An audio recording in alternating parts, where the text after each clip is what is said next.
Hey everybody, it's Casey here. It's here on Fly and Tackle. Today I'm going to show you how to properly clean and maintain your center pin reel.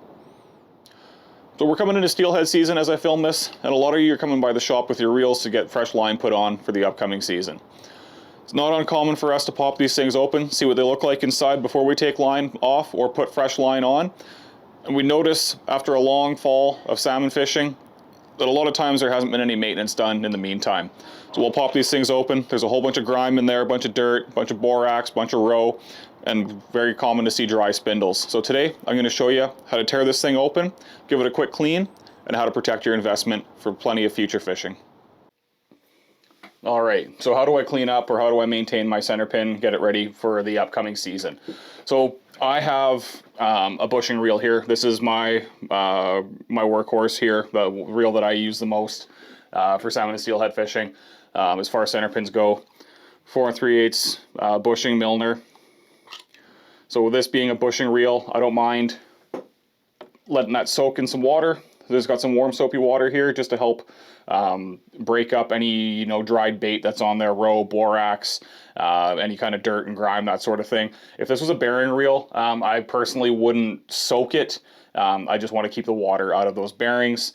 It's just a little harder to dry them out at the end of the process. With a bushing, it's super easy. I'll show you how to do it in just a second. So while that's soaking, I'll talk about a couple of the other things that I have.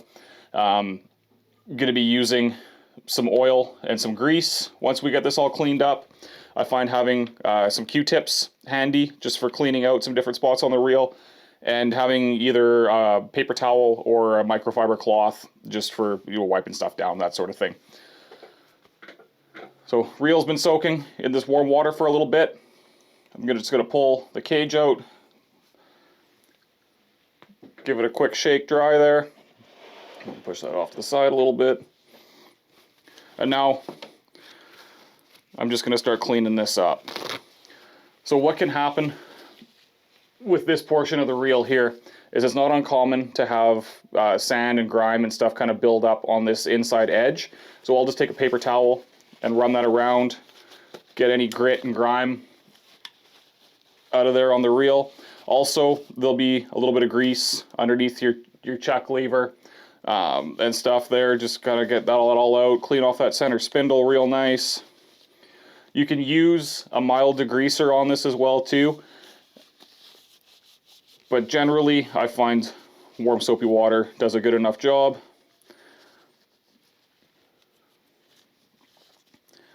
Get that all looking nice, flip that check lever over, make sure there's no grime underneath there, and get that all cleaned up as best we can.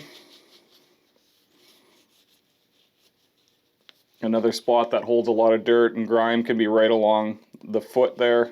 Not uncommon for borax and stuff to get built up there if you're using bait. So I've got that into a condition that I'm happy with it being clean. I'll lay that off to the side, and now I'm going to grab my spool.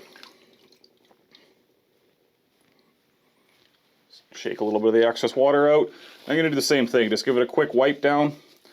Again, not uncommon for grime to build up on the inside of the reel here. We'll wipe that down, wipe down those teeth real nice.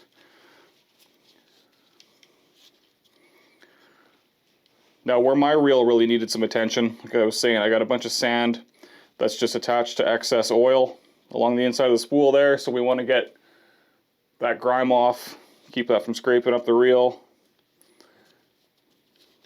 In and around the handles is always a common spot to build up a lot of grime.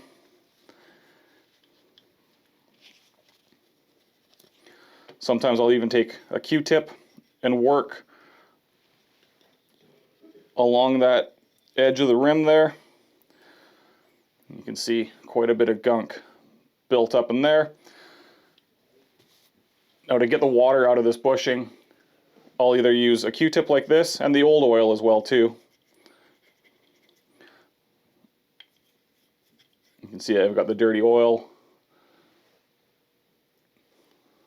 from outside of the bushing.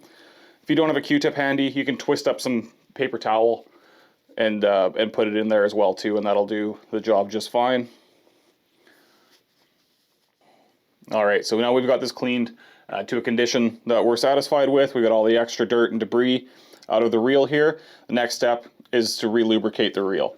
So I'm going to take a little bit of grease here just to start, and we're just going to use a little bit. If you build up too much grease, grease is sticky, so dirt and debris will stick to grease.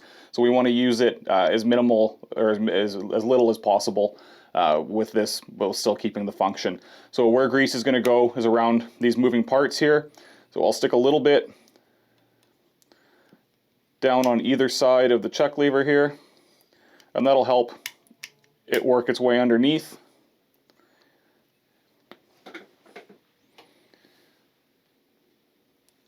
And just keep everything moving freely. The other place I'll put a little bit of grease is right on the end of that pawl there, just where it meets the teeth on the gears on the spool. And again, just a little dab right on the end of that tooth. From there, I'll just flip the switch back a few times just to work that grease underneath, and I'm going to wipe off any excess that I can. Again, I just don't want any dirt sticking to that, if at all possible. Now, next step is I'm just going to take some reel oil, same stuff that's in the bottle here, and I'm going to put a drop right on top of the end of the spindle, and I'm going to put a drop or two right on there. From here, I'll just put the spool back on the reel, give it a spin, and it's all lubricated and ready to fish. The other area that you can pay a little bit of attention to is on the bottom of these handle cups. What can happen sometimes is the handles will start squeaking when you're reeling in. Not always the most pleasant sound in the world, and a little drop of oil in there can solve that for you as well too. So hope that helps you guys get your reels all primed up and ready to go for the upcoming season. If you like this video, if you find this video useful, hit that like button for me, subscribe to us on YouTube, check us out online, www.c-run.com. Thanks for watching, everybody.